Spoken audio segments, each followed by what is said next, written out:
What's going on, everyone? This is Erik with Full Mind MMA, and today I am joined by UFC Flyweight Roxannd Modafferi. Roxanne, thank you so much for joining me today. Greetings.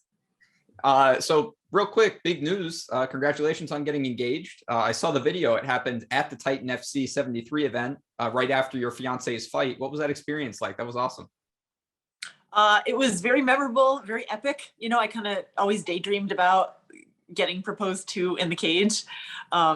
I was in full corner woman mode, like, oh, is he okay? Like, what do I need to do to help him out? And then suddenly he was on his knee. So that was really amazing. You know, that was really awesome to see. And of course, you have a pretty big fight coming up in February as well. You announced that it's going to be your last fight. So we're going to get into that a little bit. But first off, I wanted to ask you about the matchup. Casey O'Neill, yet another undefeated prospect on the rise that you're fighting. How do you feel about this matchup so far? Man, I'll fight whoever, you know. I just said yes to whoever they offered me. She's fine. You know, I gotta find a way to win. That's how it goes in MMA. So yeah, she's tough. You know, I'm gonna try to knock her out or sub her. I'm gonna try to finish the fight, you know. We'll see. It should be a pretty exciting fight. It kind of reminds me of when you fought Macy Barber last year. She was also 8-0 at the time. You know, you're a big underdog going into that fight. Of course, you pulled off a very, very impressive win. And you gave her first loss on her record, of course. How satisfying would it be for, in your last professional fight, to give yet another undefeated fighter their first one in that loss column?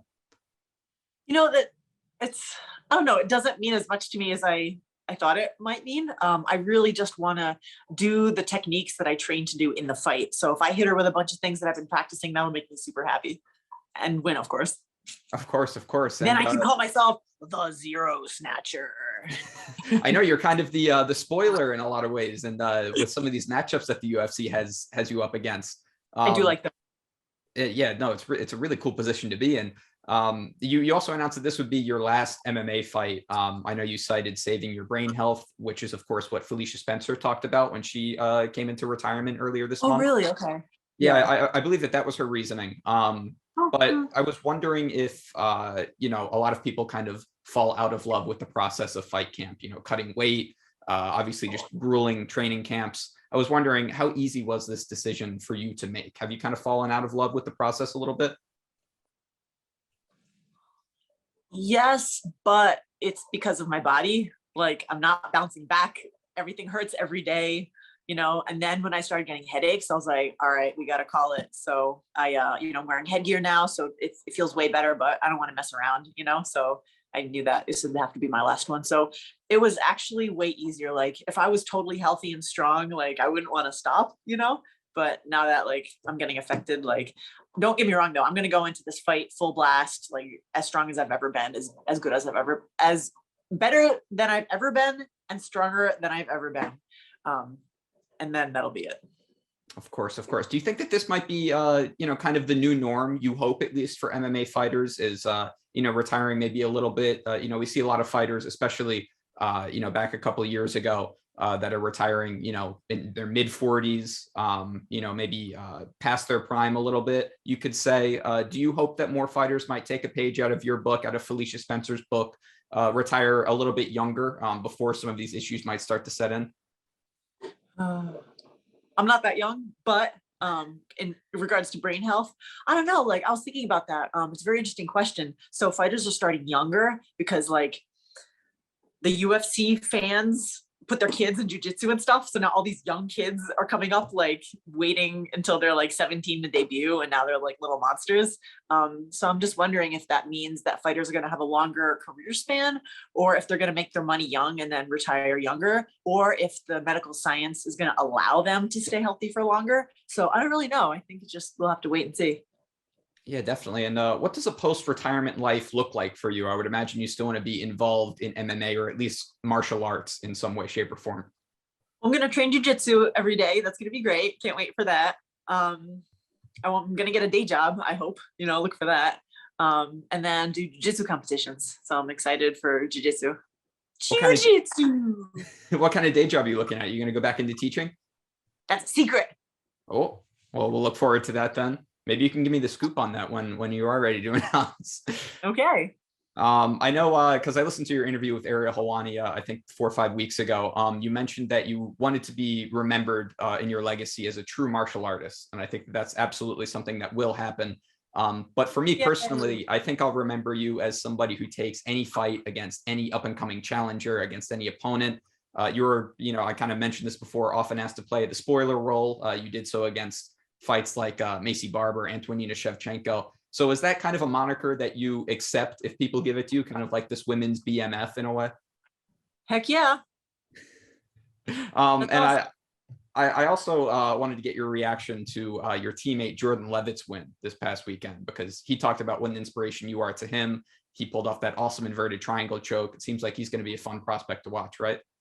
Yeah, that was really cool that he spoke so highly of me, and I was super happy that he got that submission win. He just has crazy submission wins. Like one time he had what was it, like a Kimura what was that mountain Kimura triangle thing? They called it like the Kimura choke, which is not a thing, but like because he was triangling the guy and then he like was choking him and doing a Kimura at the same time. So yeah, he's really fun. If he can get his hands on his opponent, you're gonna see like fireworks and really cool stuff.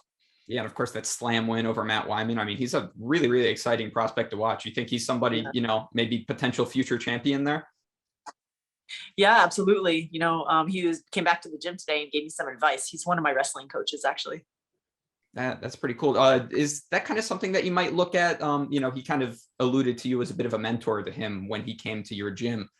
Is that something you'd be interested in doing going forward, kind of mentoring younger fighters through their career? Because I don't know. No, no, you don't I want to teach kids jiu-jitsu.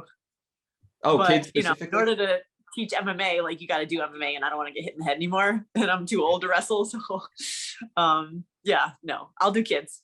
Kids will be fine. That's true. Maybe not necessarily like an active training role, but, be there for more, advice, kind of like emotional support for some of these younger fighters. Yeah, maybe. Yeah, for sure. And also, last question here before I let you go. Obviously, the week before Jordan Leavitt's fight, we had one of the biggest upsets, I think, of the year. Amanda Nunes was upset by Julianna Pena. Lots of people in the community, specifically Joe Rogan, thinking that she quit in the fight. I was wondering what your thoughts were. Did you see it live? What was your reaction? And also your thoughts on this assertion that she might have quit.